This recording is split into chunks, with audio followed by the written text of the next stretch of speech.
This is Celebrity Spotlight. I'm Angela Bacchi, and today we're shining it on Cate Blanchette. Now, we would be remiss if we did not acknowledge the outstanding achievements of a remarkable actress who has not yet celebrated her 40th birthday.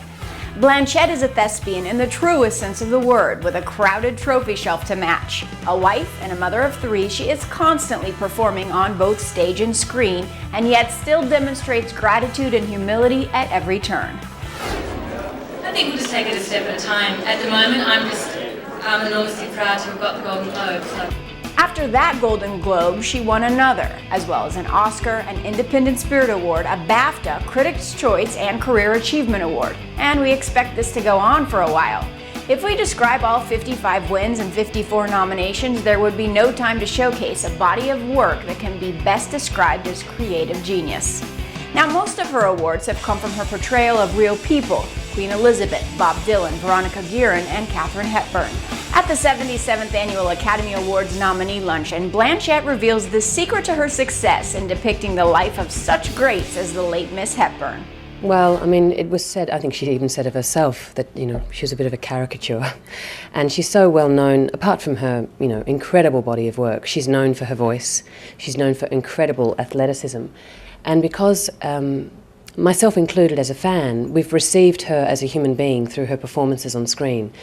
So if you don't give a nod to the Philadelphia story, if you don't try and get as close as humanly possible to her voice, to her mannerisms, then you're not actually doing her justice. And I suppose the challenge for me was to try and embrace those things and move through mimicry into sort of more habitation and make it seem organic. Because I think the most important thing when you're playing a real life character is that you make, particularly one who's in the same medium in which you're representing them, is to, this is a very long answer to your question, is to make the audience believe that you are who you say you are. The graceful actress is acutely aware of the sensitivities required when portraying people whose family members would potentially be viewing the film. Unfortunately, she passed away just as I was getting on the plane to start rehearsals. So I had asked, was it possible if I, could meet her, but I was aware that she was very ill, so I was, very sensitive not to be pushy about it. What were you thinking about what she would have thought about your performance? Well, her family and close friends have been very generous with me, Cynthia McFadden and the Kramers and Scott and Berg. So, I mean, they seem pleased and have said that she would be pleased, so I believe them. And in depicting Hepburn, it became apparent that the two Hollywood icons have much in common when it comes to their opinions about Hollywood. The thing I find singularly inspiring about Hepburn is the longevity of her career and the way she aged so gracefully. And I think that is something that doesn't happen so much. There's an enormous pressure on women today to alter their appearances to get work, and I think that she would have found that absolutely abhorrent. Look, I'm a complete girl when it comes to clothes. I adore it, and I enjoy the fun of it. And, sitting down and talking sketches with Jean-Paul Gaultier or John Galliano or Albert, then that's incredible. But when you walk the red carpet and there's a male actor on one side and a male actor on the other side, getting asked about their body of work, what's coming up next for them, and the only question you get asked is, what are you wearing? It is a little bit frustrating. Well, she may get frustrated with the press at times, but journalists always jump at the chance to interview the talented Blanchette, perhaps because she is so articulate and intelligent, as evidenced by her description of her role as Veronica Guerin, the Irish journalist assassinated by drug dealers. I think that there was an expectation for her to continue. I think it was in her nature. She didn't like to kowtow to bullies, and also it was incredibly important what she was writing about because there was nothing being done about the drug problem, and she and other journalists who were writing about it felt they were putting the pressure on the government to change the legislation that was allowing these guys to get off. What did her courage and bravery do for the country of Ireland? Well, unfortunately she died, but in the wake of her death a lot of legislation was changed. But the drug problem, it's a serious one and it doesn't go away. So. But her eloquence aside, the Aussie native can also show her playfulness at the drop of a hat, or champagne in this case. I've been looking forward to this all evening, the screen. I don't know which to put down. Excuse me.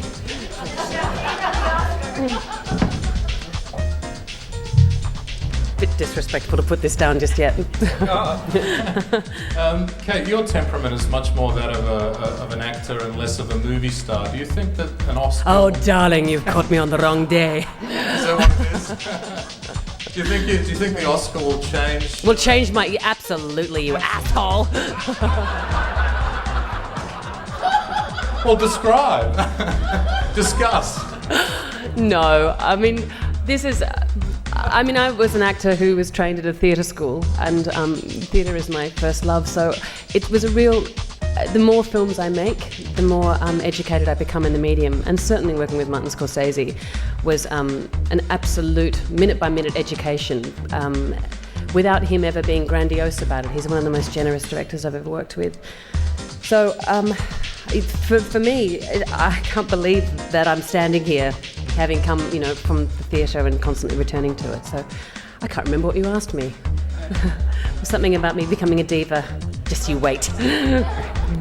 Unfortunately, these things all come out at the same time. So I promise you won't be seeing me anytime soon. I hope. Women as self-possessed as Blanchette oftentimes come to that through careful self-reflection, which she has demonstrated countless times to the public. Here, she shares with a very crowded press room how she stays grounded, how she is challenged in her craft, as well as her experience on becoming a mother. Well, I mean, I don't have a sense of entitlement.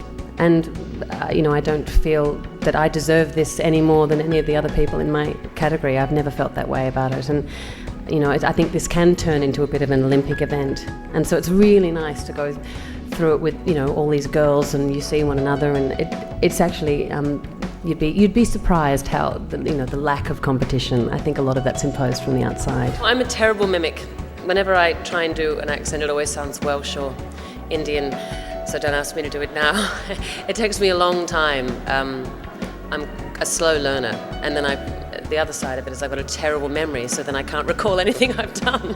I think I just won this. I went back to work relatively quickly after our first child was born, and I was terrified because I kept been saying I'm terrified a lot. It was nerve-wracking for me because I thought I'm not going to feel as passionately about work anymore because my life is so rich and full, and this amazing creature has just entered our lives. But I found that I became more economical. I think the often indulgent side that, you get to sort of read a book late into the night or chat on with the director, into the wee hours of the morning, you can't do that. But I was really pleased to find that my ability to play, almost in a strange way, became a lot looser, because you are playing with children 24 hours a day, and I find them, apart from adoring them beyond all imagining, I found them infinitely fascinating, just watching them acquire language, where their movement starts from. I observe them minute by minute. Let's close our show with two of our favorite quotes from Cate Blanchette. The first reflects her opinion on the growing popularity of Botox. She said, "It's not just women on film. 18-year-old girls feel pressure to do preventative injecting. I see someone's face, someone's body who's had children, and I think they're the songlines of your experience. And why would you want to eradicate that? I look at people sort of entombing themselves, and all you see is their little pinholes of terror, and you think, just live your life. Death is not going to be any easier just because your face can't move." Blanchette describes how acting is like a flirtation, how each role must remain titillating and seduce the audience anew as an affair would. She said, "When I fell in love, it was completely by chance. There is such an element of chance and faith and complete instinct in the way one chooses roles because it's a risky endeavor, and it should be a risky endeavor making it. That's the exciting part. I don't work in a bank, no offense to people who do work in a bank, but sometimes it works and sometimes it doesn't. There is a sense that somehow you're only going to have a great career if you make a huge box office hit, and they're not the films that I'm necessarily drawn to as an audience member, and films like Veronica are small films, and hopefully they find their own audience." This has been Celebrity Spotlight. I'm Angela Baki. Thanks for watching.